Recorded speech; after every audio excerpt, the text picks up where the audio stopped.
Chapter 12.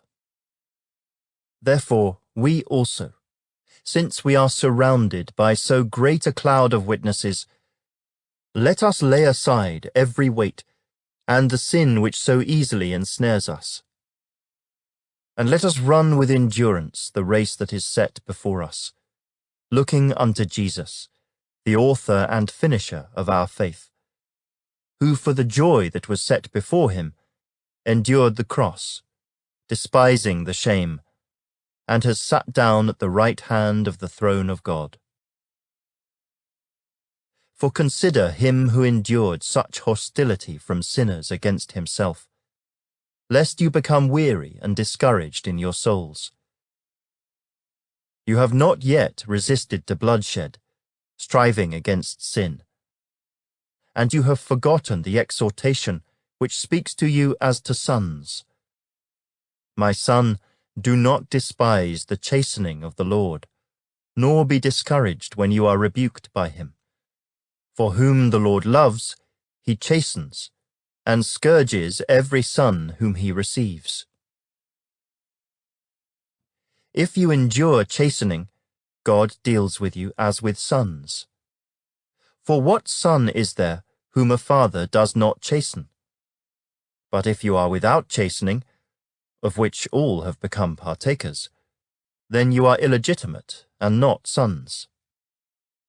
Furthermore, we have had human fathers who corrected us, and we paid them respect. Shall we not much more readily be in subjection to the Father of spirits, and live? For they indeed for a few days chastened us as seemed best to them, but he for our profit, that we may be partakers of his holiness. Now no chastening seems to be joyful for the present, but painful. Nevertheless, afterward it yields the peaceable fruit of righteousness to those who have been trained by it. Therefore, strengthen the hands which hang down, and the feeble knees, and make straight paths for your feet, so that what is lame may not be dislocated, but rather be healed. Pursue peace with all people, and holiness, without which no one will see the Lord.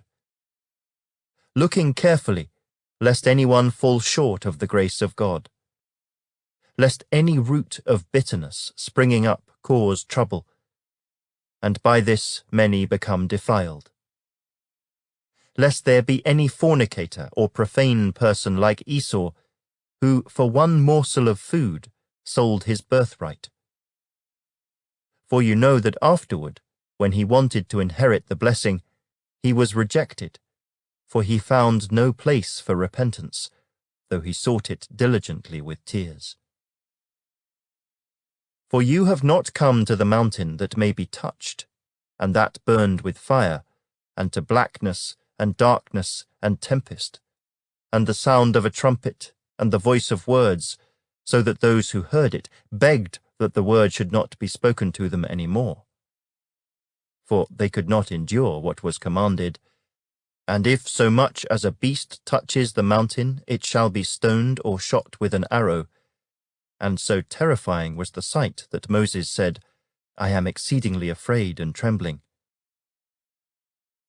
But you have come to Mount Zion, and to the city of the living God, the heavenly Jerusalem, to an innumerable company of angels, to the general assembly and church of the firstborn, who are registered in heaven, to God the judge of all, to the spirits of just men made perfect, to Jesus the mediator of the new covenant, and to the blood of sprinkling that speaks better things than that of Abel. See that you do not refuse him who speaks. For if they did not escape who refused him who spoke on earth, much more shall we not escape if we turn away from him who speaks from heaven, whose voice then shook the earth. But now he has promised, saying, Yet once more I shake not only the earth, but also heaven. Now this, yet once more, indicates the removal of those things that are being shaken, as of things that are made, that the things which cannot be shaken may remain. Therefore, since we are receiving a kingdom which cannot be shaken, let us have grace, by which we may serve God acceptably with reverence and godly fear. For our God is a consuming fire.